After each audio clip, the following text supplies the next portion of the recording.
You see that plane? It's tourists going somewhere else. Also, it's the only man-made object you can see in miles around you.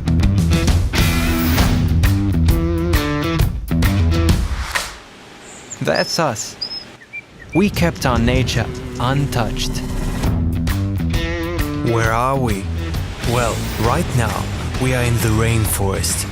But in Europe, we could be riding waves in the deepest canyon in Europe.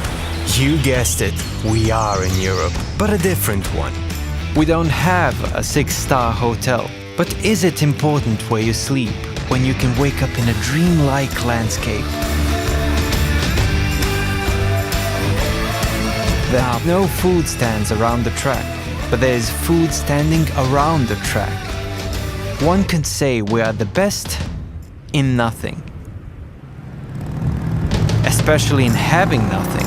No pollution, no tourists in lines, no big crowds. But oh boy, do we have adventure for you.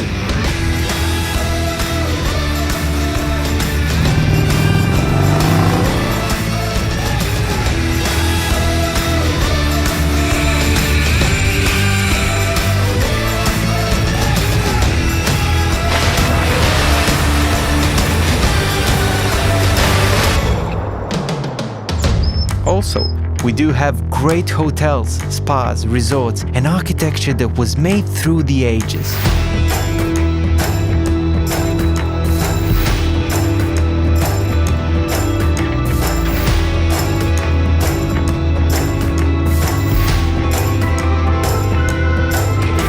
From the little things to the major ones, we are proud. My grandma is proud of her homemade bread and her cooking. My brother is proud of how much he can eat of that cooking. My mother is proud of her coffee and sweets. And my father is a proud host. Apparently he's the best host in the region. We are the Republic of Proud People, a cheerful republic, a republic of explorers and adventure, of nature, untouched nature, let's not forget that. We are the Republic of Srpska, nothing much, but much more.